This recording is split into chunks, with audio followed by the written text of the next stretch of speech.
So starting with nutrition facts, which is very, very important when you go into the grocery store. The first place you want to start with is number 1, your serving size and your serving per container.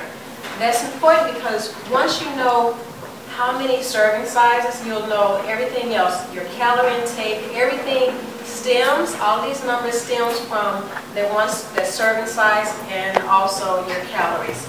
So starting here at number 1, if you're having 1 cup, then of course your calories will be 250, which is a little large.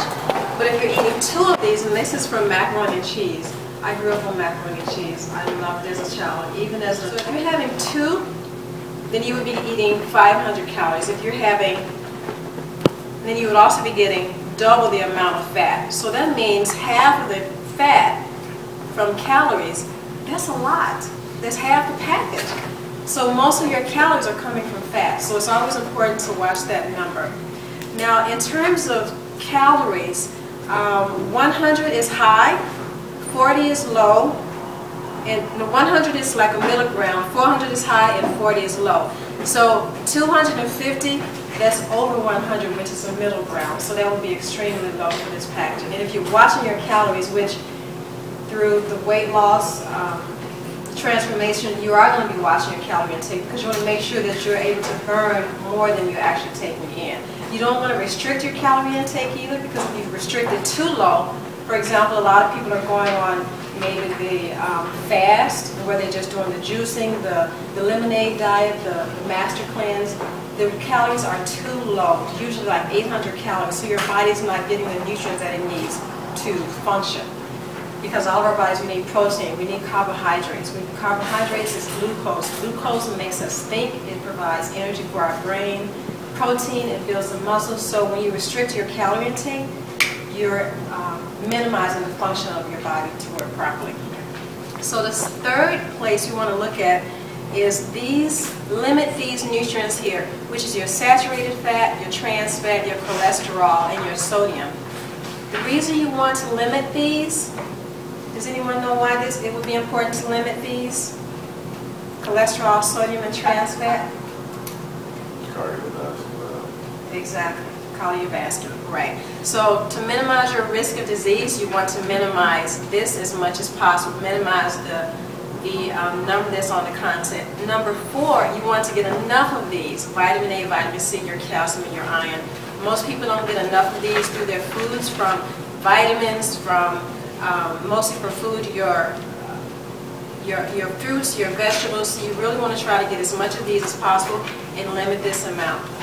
Now this one in particular, dietary fiber, underneath number 3, which is also something that you want to get more of, because a lot of Americans don't get enough fiber in their diet. They don't eat enough fruits, they don't eat enough vegetables. And if you're not eating enough, what happens is that you can impact the colon. Next month is colon cancer awareness month, colorectal cancer. Very big problem in America because a lot of people are not consuming enough fiber in their diet. When you're not consuming the fiber, what happens is the colon, the walls of the colon become impacted.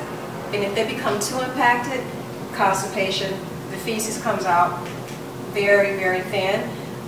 One of the famous actors in America during the 1950s, 1940s, John Wayne, died of colon cancer. When they did an autopsy on his body, he had a total of about 20 pounds of impacted fecal matter in his intestines. That's a lot. So we really want to make sure that we're getting enough fiber in our diet to minimize colon cancer. The next one you want to look at is a footnote, because a footnote tells you the daily values, which are based on a 2,000 calorie diet. So most of the numbers, total fat, these are based on a 200,000 calorie diet and a 2,500 calorie diet. So everything over here, total fat, saturated fat, cholesterol, these numbers, if you notice, they change a little based on which calorie amount that you're taking in. But your total carbohydrates and your dietary fiber, that changes also. So you want to take in less than total fat, which is a daily recommended value by the FDA. And carbohydrates, dietary fiber, doesn't have anything that says less than, because they want you to consume more of those in as much as you can, because those are very important. The next thing you want to look at, am I talking too fast for everyone? Are you following? Okay, great. So the next one you want to look at is number 6. If you don't remember any of these, because who wants to walk around in life counting calories all the time? It takes enjoyment out of life. It takes enjoyment out of eating. And I feel that you should enjoy food. You should enjoy life. I mean, it's the beauty of life. And Chicago is a food city, so you want to enjoy food. So I wouldn't recommend walking around counting calories, but this makes it very easy to make sure that you're not going over the amount of calories that you are allotted. So for example, the percentage of daily value. So 18, these numbers here, 18%, 15, 10, and 20. A high number would be 5% or less, which would be low. 20% or more, which would be high. Now if you notice, this package says 20% sodium. That's extremely high, so you want to reduce your sodium amount, which is also good to cook at home because you know how much salt you're putting into your food. Even in restaurants, I love restaurants, but the problem sometimes is that in restaurants, every item that goes into the pot or pan gets the salt layer because you're trying to bring out the flavors of food. So you're actually getting more sodium than if you cooked it at home yourself. So 20% more is high. So these numbers, they should be high. These numbers here, the upper numbers from sodium on up, should be as low as possible. Dietary fiber, if you notice, is 0 dietary fiber because there is no fiber in macaroni and cheese.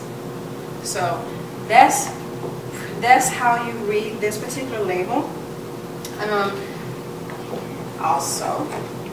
So that was one of the first things I wanted to cover on how to read serving sizes and reading labels. You know, why that's so important for us to do.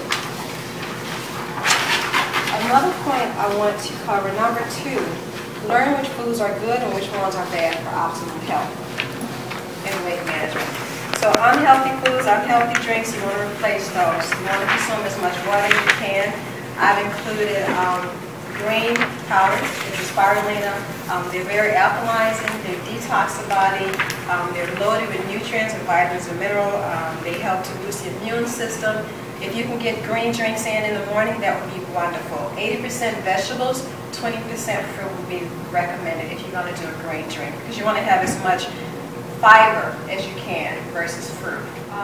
Another thing is when you're going into restaurants, ask for what you're getting. If you're ordering a salad, which you know most of us love, ask what type of salad it is. You have that right. You're the paying customer. If it's a Caesar salad, you know I'm getting stuff that's loaded with fat. I'm getting eggs. I'm getting lots of oil. If you're getting hollandaise, you know it's lots of eggs. It's very heavy. So make sure you know exactly what you're getting in your food when you order it. Another thing is what we drink and consume. Some people enjoy protein drinks. Be careful, find out exactly what you're drinking with the protein, the high energy protein drinks. Anything that's sugar related, for example, colas, pops, soda, I'm not sure what everyone calls it here. Each can of soda contains 10 teaspoons of sugar, just one can. So over a year, you're going to get 15 extra pounds. And as the years go by, that's 15 more pounds, not to mention all the sugar that you've already consumed throughout the day. So we can reduce those pounds by removing it altogether, not having soda. And it's bad for you anyway. There's so many ingredients in it. For example, one of the ingredients is aspartame. And aspartame, I always get that word wrong. Aspartame, it includes menthol. And menthol, when it's broken down in the body, is broken down as formaldehyde. Formaldehyde is also one of the ingredients in cigarettes. So we don't want to consume foods that our body are not meant to absorb properly. And if we do, we're just, like I mentioned, feeding ourselves on bad food. So those are some of the negative, the bad foods that can hinder our weight loss. It can not stocking up on junk food, which most of you know from, you're here, which means you're very curious, maybe a lot of you read magazines, certain foods to eat, certain foods not to eat. So just remember your salads. Remember when you're eating out in restaurants, you have the right to ask what you're getting. Also, when you're eating in a restaurant, allow maybe a few minutes between each entree. You don't necessarily have to get a 3-course meal. You can start out with something small like just one entree. Because what you're doing is you're allowing your body the opportunity to rest, and you're letting your brain let you know when you're full. And when we're eating, we're not really trying to get full. We're trying to satisfy our body's need, which is to kill the hunger.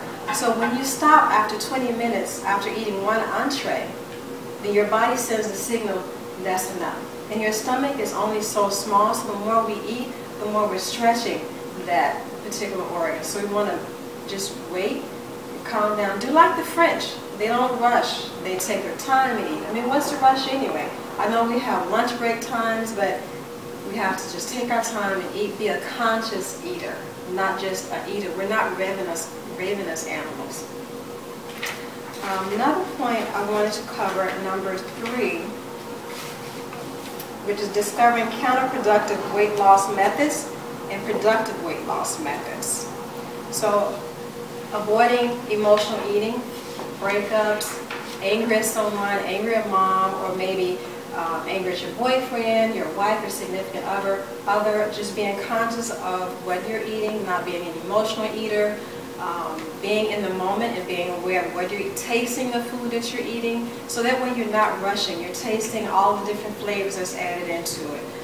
Also, sometimes I know we love friends, we love our friends and getting together with our family, but sometimes when you're eating with a big crowd of people, what happens is you start eating like they're eating. And then before you know it, you've eaten more food than you really wanted to eat. Or you put the entrees right in front of you and you just keep loading your plate instead of just taking that one plate, put the rest away. Put it in the refrigerator or put it back on the stove so you won't even go back. But if you're eating with family, just be conscious of your goals. And your goals is to lose weight, to be healthy. And also remembering that you want support.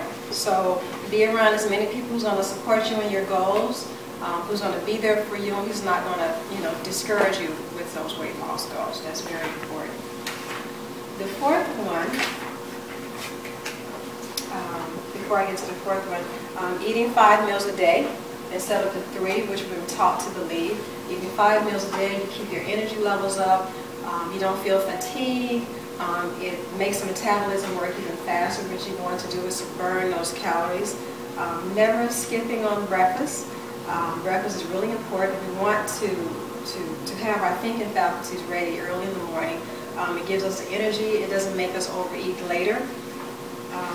Bread, easy on bread, even eliminate bread. Through the program, you're going to be allowed one cheat day or one allowance day where you can indulge. Try not to indulge too much. Try not to feel guilty. If you're going to have an indulgence, you're out eating with friends, you're going to have dessert, don't feel guilty. You did it, get over it, move on. Next day, if you're eating 80% or 90%, great. The 10% that you don't do well should not hinder your progress, should not hinder your goals. But on this particular program, it is going to be very strict because we want you to reach your maximum potential that you can within the 8 weeks. Also, drinking water. Drink as much water throughout the day as possible. Try not to drink water with your foods. Most people drink water with their foods because the food is generally too salty, or they say, oh, it gets stuck right here. But the only reason it gets stuck right here is because you're not chewing it. So our mother says chew your food 30 times. Really, chew your food until it becomes a liquid in your mouth, because you want your body to do the digesting. You want those enzymes to function and to work better.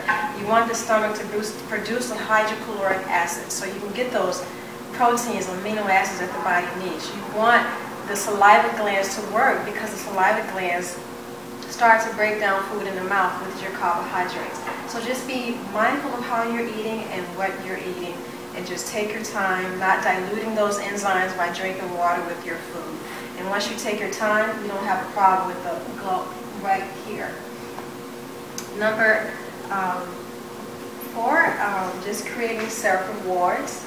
It's okay, once you reach your goal and you see your clothes are getting loose, it's like, wow, I did this. Reward yourself if you want to. It doesn't have to be food, it can be something else. Maybe those